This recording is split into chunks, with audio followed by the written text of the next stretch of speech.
4 minutos para las 10 de la mañana en todo el país. Le agradecemos enormemente el tiempo que nos da Raúl Timerman, encuestador y analista político. Raúl, Sebastián Carbón es mi nombre. ¿Cómo estás? Buen día. Buen día, Sebastián. ¿Qué tal? ¿Cómo andan las cosas por ahí? Acá venimos, Raúl, acá venimos con los avatares de la Argentina. ¿Qué estás viendo vos de este país en el que alguna vez dijo el expresidente uruguayo Sanguinetti, cambia todo en algunas horas y no cambia nada en 20 años? ¿En qué momento estamos? Bueno, estamos en un momento donde están pasando cosas tanto en el oficialismo como en la oposición.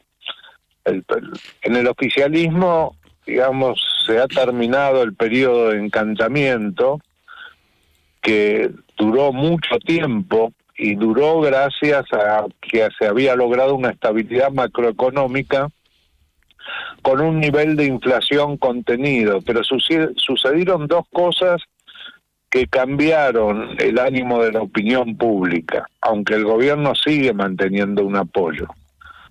Primero fue ese viernes 14 de febrero con el tema Libra. Sí. Ahí hubo una pérdida de credibilidad y hubo un porcentaje importante de votantes de Javier Milei y de Patricia Bullrich que lo encuadraron en estafa el tema. Y eso golpeó al gobierno. Golpeó al gobierno, pero no fortaleció a la oposición. ¿Por qué? Porque la oposición no es alternativa para el votante de Milei. El votante de Milei, digamos, a pesar de perder confianza en el gobierno, una parte importante nos sigue apoyando porque ante esta oposición sigue prefiriendo al gobierno. Me quedo por espanto lo que hay enfrente, digamos. Sí, es un poco la anécdota que cuento siempre es la de Michael Caine, el actor británico, cuando cumple 90 años, le preguntan, ¿y qué tal? ¿Cómo se lleva con la vejez? Y él contesta, bueno, ante la otra alternativa, bien. Esa es la situación por ese lado. Pero después ocurrió algo que fue la desesperación que mostró el gobierno por la necesidad de un acuerdo con el Fondo Monetario Internacional. Y eso la opinión pública lo percibió como una debilidad en la estructura de gobierno respecto a su programa económico. Bueno, resultado, digamos, el Milei, que estaba en su momento en 50 puntos de apoyo, hoy está en 43, 44 puntos. Sigue estando fuerte, digamos, pero ha caído de manera importante el sostén. Si se rompe el equilibrio macroeconómico, bueno, ahí sí el gobierno pierde una masa de apoyo importante. Y en la oposición pasa por un momento de definiciones de liderazgos con lo que ha pasado entre Axel Kicillof y Cristina Kirchner, digamos. Esa es la parte de la oposición mayoritaria que es el peronismo.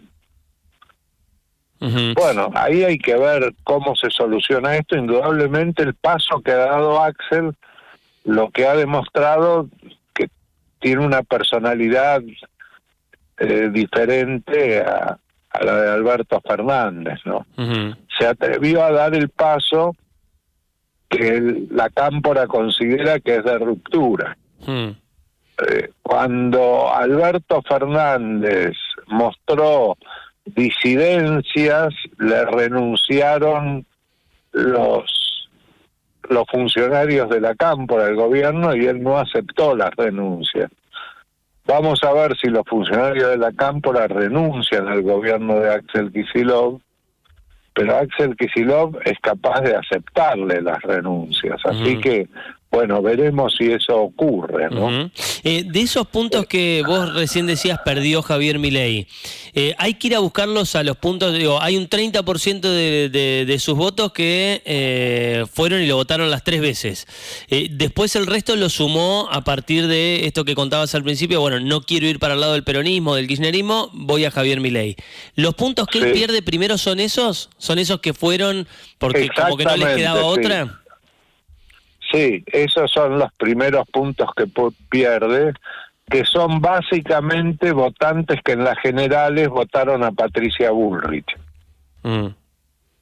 ¿Y no le alcanza con tenerla de ministra y que Bullrich hoy sea más mileísta que Milei, prácticamente?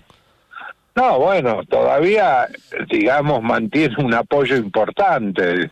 El gobierno no está débil, está fuerte. Sí.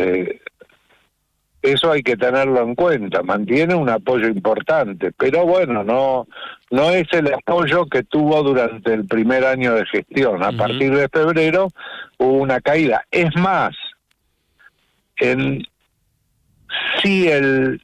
por primera vez, si las elecciones hubieran sido el balotaje el domingo pasado, hubiera ganado por poquito Sergio Massa.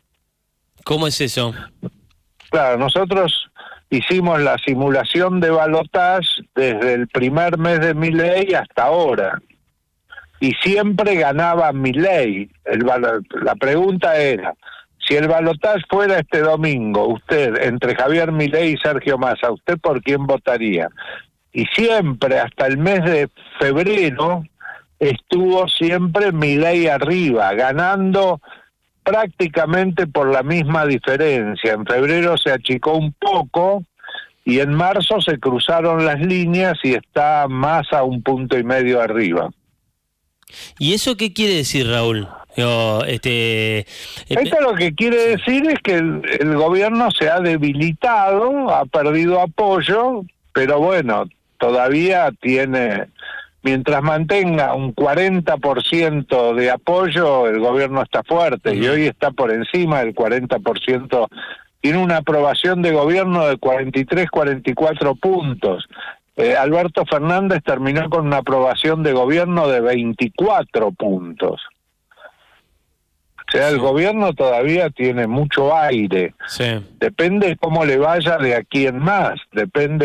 No te olvides que ese mundo con que el gobierno empezó a negociar, ese Fondo Monetario Internacional, estaba en un escenario mundial diferente al escenario posterior al día de la liberación de Donald Trump. Sí, el mundo cambió hoy el los mundo últimos días. Está convulsionado.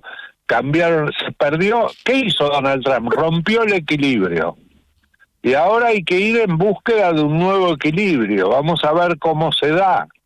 Y en esa situación, no sé si el Fondo Monetario Internacional está en condiciones de negociar un programa generoso con la Argentina. Sí, bueno, ya hay algunas voces, por ejemplo la del presidente de España, que se muestran en sentido contrario a darle un nuevo préstamo a la Argentina. Ese préstamo que el gobierno y que el ministro de Economía ya dieron por hecho, ¿vos creés que puede no salir? Sí, perfectamente. Puede salir en condiciones diferentes a las iniciales, o les pueden condicionar a abandonar el swap con China.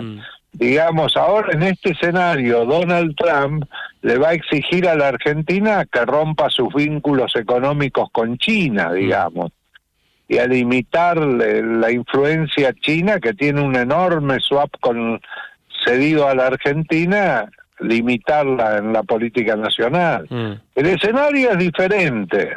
Digamos, es muy difícil predecir cómo va a evolucionar, pero el equilibrio mundial se rompió, la globalización se rompió y ahora los países van por la defensa de los intereses nacionales.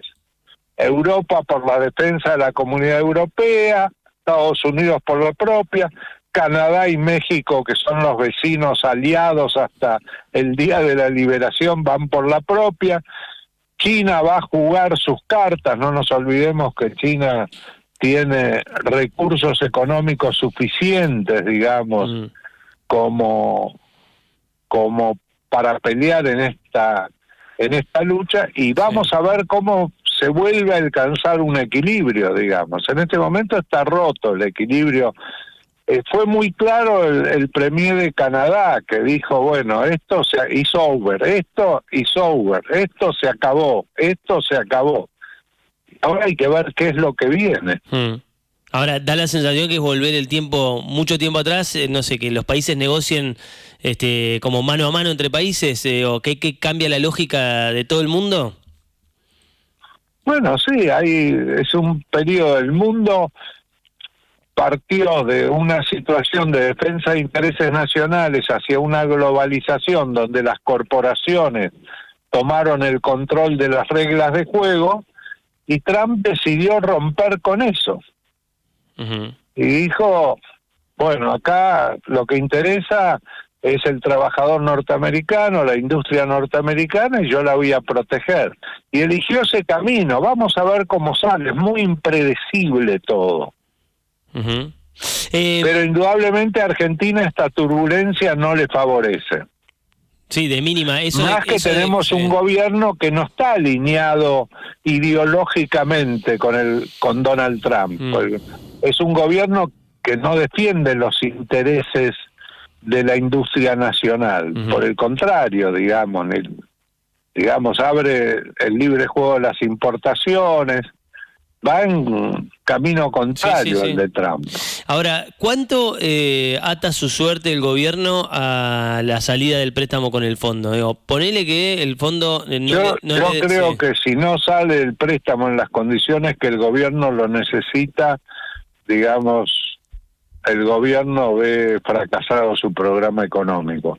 No creo que tenga un programa alternativo al del préstamo del fondo. ¿Y ahí qué, Raúl? No hay, porque no tiene recursos para pagar. Mirá, para mantener el dólar al nivel que está, ya las reservas bajaron de los 25.000 millones. Digamos, ha utilizado una cantidad de reservas impresionantes. Bueno, eso llega un momento que se termina. Ahora, y en ese escenario, ¿qué opciones hay? Digo, es un gobierno que da la sensación... No tengo idea, digamos. No tengo idea de qué es lo que va a hacer el gobierno, no tengo idea de qué va a hacer la oposición, no sé qué tipo de negociaciones se harían. Puede llegar a haber una asamblea legislativa, si el gobierno fracasa, no sé, no lo sé. Pero vos ves un gobierno capaz de cambiar su programa económico. El presidente ha mostrado cierto pragmatismo en algunas cuestiones, en negociar en el Senado con diputados, con esa casta a la que él venía a destruir, terminar arreglando con prácticas de la vieja política. Muestra un gobierno que terminó siendo pragmático para llegar a conseguir los puntos que necesitaba. ¿Vos ves que es un gobierno? Bueno, pero tiene que cambiar los personajes para esa negociación.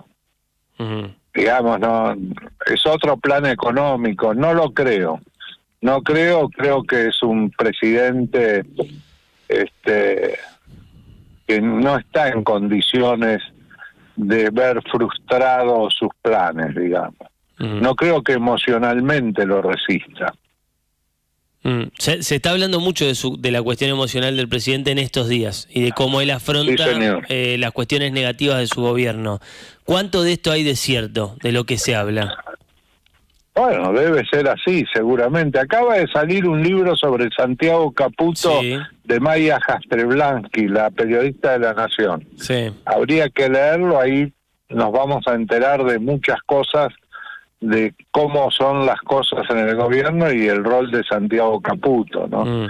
Y el rol también de Karina Milei, digamos. Es un gobierno que desde el punto de vista de equilibrio emocional bastante complejo. Raúl, ha sido muy amable, te agradecemos enormemente el tiempo. No, al contrario, gracias a ustedes y éxito en el programa. Muchas gracias. Un abrazo grande. Raúl Timerman, analista político, encuestador, dejando varios títulos. Si querés te puedes quedar con que el gobierno todavía está muy fuerte, que tiene un 43, un 44% de apoyo, que eso es un muy buen número, dice Timerman. Sí habla de un presidente, si querés, como desangelado a partir de lo que fue el 14 de febrero y el CryptoGate, ¿no? Y lo que le pasó a Milei a partir de ahí. Y después cuenta que su encuestadora hace un informe mensual en donde la pregunta se repitió desde la victoria de Milei en el balotaje, se repite todos los meses, que es si el balotaje fuese hoy, ¿a quién votarías? Y lo que Timerman dice es que todos los meses era Milei ganaba esa encuesta, o sea, seguiría ganando el balotaje, y que por primera vez en ese escenario, según cuenta Timerman, hubiese ganado Massa. Que este mes había más gente que decía que votaría Massa que a Milei. Bueno, hay para las dos veredas, si querés, ¿no? Un gobierno que, según él, todavía está fuerte, según lo que dice Timerman, está fuerte con un apoyo importante, pero que tiene gran parte de su suerte atada al acuerdo con el fondo. Un acuerdo con el fondo que el gobierno ya anunció en más de una oportunidad, pero que todavía no se termina de cristalizar y que van pasando los días y reina la incertidumbre, sobre todo después de lo que ha pasado con los anuncios de Donald Trump, con el viaje fallido del presidente a los Estados Unidos y con muchas más dudas que certezas respecto a qué va a pasar con este tema.